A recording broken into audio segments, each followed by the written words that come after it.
కర్నూలు జిల్లా బి తాండ్రపాడు గ్రామంలో ఉన్న ప్రాచీన గంగమ్మ చెరువును పునరుద్ధరించాలని national green tribunal Madras bench కీలక తీర్పు వెలువరించింది. చెరువులను పూడ్చి అక్రమంగా లెవెలింగ్ చేసి ఫెన్సింగ్ వేసిన 12 ఎకరాల భూమిని తొలగించాలని ట్రిబ్యునల్ అధికారులను ఆదేశించింది. ఈ తీర్పు ప్రకారం చెరువు ముంపు ప్రాంతానికి చెందిన సర్వే నెంబర్లు 81/1 299 పరిధిలోనే మొత్తం 12 ఎకరాలను పూర్తిగా శుభ్రపరిచి మట్టిని తొలగించి చెరువులను 53.86 ఎకరాల పూర్తి విస్తీర్ణంలో పునరుద్ధరించాలి.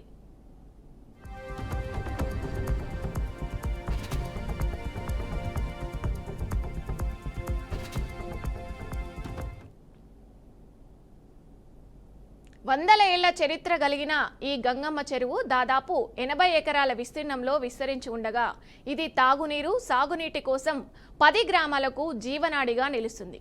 కానీ ఇటీవల కొంతమంది ప్రైవేటు వ్యక్తులు ఈ చెరువు మీద కన్నేసి చివర లోతుగా ఉండడంతో ఉపయోగించుకొని ఎలాంటి ఎర్రటి గ్రావెల్ పోసి పూడ్చి చుట్టూ కోనోకార్పస్ మొక్కలు నాటుతూ రియల్ ఎస్టేట్ వెంచర్లుగా మార్చేశారు. 2021లో దాదాపు 12 ఎకరాల భూమిని పూడ్చేసి కంచె వేశారు.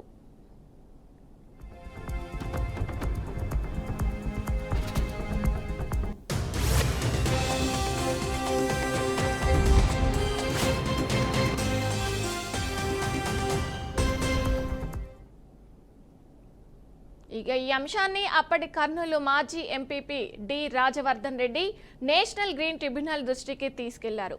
వారి తరపున న్యాయవాదులు బి మోహనకృష్ణ మరియు సాయి సత్య వాదనలు వినిపించారు. జూన్ 10న వాదనలు ముగిశాక జూలై 4న ట్రిబ్యునల్ తుది తీర్పు వెలువడించింది. ఈ తీర్పుతో గంగమ్మ చెరువుకు న్యాయపరంగా బలమైన రక్షణ లభించిందని పర్యావరణవేత్తలు అభిప్రాయపడుతున్నారు. గతంలో టీడీపీ అధినేత నారా చంద్రబాబు నాయుడు కూడా ఈ విషయాన్ని ప్రస్తావించి వైసీపీ నేతల వల్ల గంగమ్మ చెరువు ఆక్రమణకు గురైందని ఆరోపిస్తూ తమ పార్టీ అధికారంలోకి రాగానే చర్యలు తీసుకుంటామని హామీ ఇచ్చారు.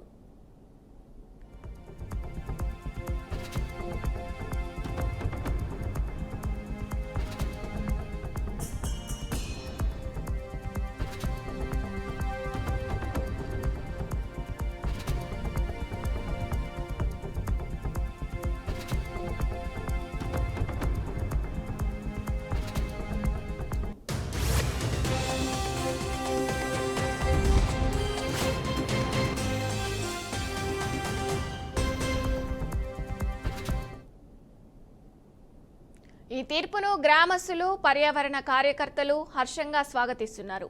గంగమ్మ చెరువును కాపాడడమే కాక భవిష్యత్తు తరాలకు నీటి భద్రత కల్పించడంలో ఇది కీలక మైలురాయిగా నిలుస్తుందన్నారు.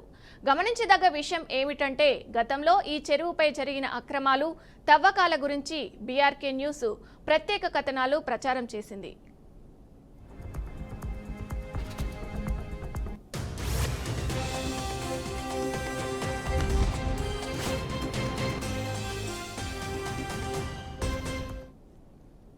ఇదే అంశంపై మరింత సమాచారం మా ప్రతినిధి బస్వరాజ్ అందిస్తారు. బస్వరాజ్.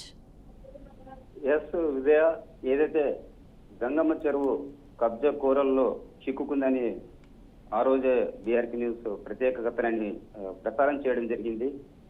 అప్పటి నుంచి ఈ గంగమ్మ చెరువుపై పోరాటం సాగుతున్న నేపథ్యంలో ఏదైతే న్యాయవాది మోహన్ కృష్ణ అంటే ఎన్జీటీ నేషనల్ గ్రీన్ ట్రిబ్యునల్ ఆశ్రయించి చెరువు ప్రజా పర్పస్ కోసం ఉపయోగించాలి, కొంతమంది స్వార్థులకు ఇది హక్కుగా మారాలని ఒక న్యాయ నినాదంతో ఆయన అప్పటి నుంచి పోరాటం చేశారు. అదేవిధంగా మాజీ ఎంపీపీ ఏదైతే దివంగత రాజవర్ధన్ రెడ్డి ఎన్జిటిలో కేసు వేసిన మూలంగా అంటే 2021లో ఈ కేసు వేసిన మూలంగా అప్పటి నుంచి వాదోపవాదాలు విన్న తర్వాత ఏదైతే మొన్నటి రోజు తుది తీర్పైతే వెల్లడించింది.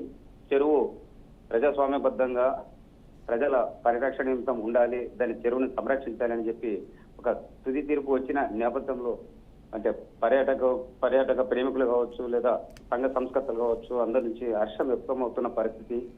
ఏదైతే 77, 78, 79 ఇలా సుమారు 12 సర్వే నంబర్లో అంటే 100 ఏళ్ల చరిత్ర గల గంగమ్మ చెరువు సుమారు 80 ఎకరాల పైగా విస్తీర్ణంలో ఉంది. అక్కడ సుమారు 10 గ్రామాలకు పైగా తాగునీటి పర్పస్ కూడా ఇది ప్రయోజనకరంగా ఉంది. అంటే గత వైసీపీలో ఏదైతే కొందరు అక్రమార్కులు అంటే ఏదైతే నంద్యాల రోడ్డుకు హైవే రోడ్డుకు పక్కన ఈ చెరువు ఉండడంతో దాన్ని కబ్జా చేసుకుంటే అంటే రియల్ ఎస్టేట్ వెంచర్లు వేసి లాభాలు పొందొచ్చు, ఎక్కువ ప్రయోజనం చేకూరుతుంది, డబ్బు సంపాదించిన ఒక దురాశతో చెరువులో సుమారు 12 ఎకరాల పైగా అంటే లోతట్టు ఉన్న ప్రాంతాన్ని కూడా మట్టితో పూడ్చి 12 ఎకరాల పైగా వెంచర్ వేసి కబ్జా చేసుకున్న పరిస్థితి. అదేవిధంగా గట్టుకి కోనా కార్పస్ మొక్కలు నాటి అంటే వాళ్ళు హద్దు వేసుకొని దాన్ని రైట్ రాయలుగా వారు సొంతంగా భావించారు. బట్ చరిత్రనంతా గెలికాక లేదా చరిత్ర రికార్డులు పుటలన్నీ పరిశీలించాక ఎన్జిటి అయితే తుది తీర్పిస్తూ ఇది ఖచ్చితంగా చెరువు, దీన్ని ఎవరు ఆక్రమించుకోరారు, ఇది ప్రజల యొక్క పర్పస్ కు ఉపయోగపడాలని తీర్పు ఇవ్వడం జరిగింది. ఆ తీర్పు నేపథ్యంలో అది వీలైనంత త్వరగా అక్కడ అక్రమార్కులను అంటే ఖాళీ చేయించి చెరువునంతా పునరుద్ధరించాలని ఆదేశాలు ఇవ్వడం జరిగింది. ఇదే బసవరాజ్ చూసుకున్నట్టయితే దాదాపు 10 గ్రామాలకు కూడా మంచినీటి సరఫరా అందిస్తున్నది. ఇప్పుడు నీటి సామర్థ్యం పెరగడం వల్ల ఇంకెన్ని గ్రామాలకి నీటి సామర్థ్యం పెంచే అవకాశం ఉంది, ఇంకా ఎన్ని గ్రామాలకు అందుతుంది అనుకోవచ్చు నీళ్లు? ఏదైతే అంటే కబ్జా గురైన నేపథ్యంలో కొంత చెరువును పూడ్చారు, దీనివల్ల నీటి నిల్వ తగ్గి అంటే పలు గ్రామాలకు నీటి సామర్థ్యము లేదా నీటి సరఫరా తగ్గిన మాట వాస్తవము. అయితే ఇప్పుడు ఏదైతే ఎన్జిటి తీర్పు మూలంగా చెరువులో బూడ్చిన స్థలాన్ని అంటే లేదా వెంచర్లు ఆక్రమించుకున్న స్థలాన్ని అంతా వేరే అంటే వాళ్ళని అక్కడ నుంచి విడిపించి ఆ చెరువు మట్టినంత తవ్వి చెరువును మళ్ళీ పునరుద్ధరించినట్లయితే అంటే 10 గ్రామాల పైగా అంటే గతంలో ఏ విధంగా అయితే తాగునీరు లేదో అదే విధంగా కూడా యథావిధిగా సాగే పరిస్థితులు ఉన్నాయి. ప్రస్తుతానికైతే అంటే ఆ దిశగా చర్యలు చేయడానికి ఏదైతే చంద్రబాబు గత ఎన్నికల సమయంలో కూడా చెప్పారు, అంటే వైకాపా వాళ్ళు కంటికి కనపడిన ప్రతిదీ కబ్జా చేశారు, ఏ స్థలాన్ని మిగిలించలేదని ఆయన చెప్పాడు. అధికారంలోకి వచ్చాక మేము ఖచ్చితంగా చర్యలు తీసుకుంటామన్నాడు. మరి ఆయన అంటే ఇప్పుడు ప్రస్తుతం ముఖ్యమంత్రిగా ఆయన ఉన్నాడు. ఈ కుటుంబ ప్రభుత్వం ఆ చెరువు పైన స్పందించి చర్యలు తీసుకున్నట్లయితే చెరువు పనులు పునరుద్ధరణ జరిగి మళ్ళీ చెరువుకు పూర్వ వైభవం తగిన అంటే ఎక్కువ నీటి నిల్వ సామర్థ్యంతో పరిసర పలు గ్రామాలకు కూడా సాగునీరుకి ఎలాంటి డోకా ఉండదు. Vijay, thank you Basavaraj.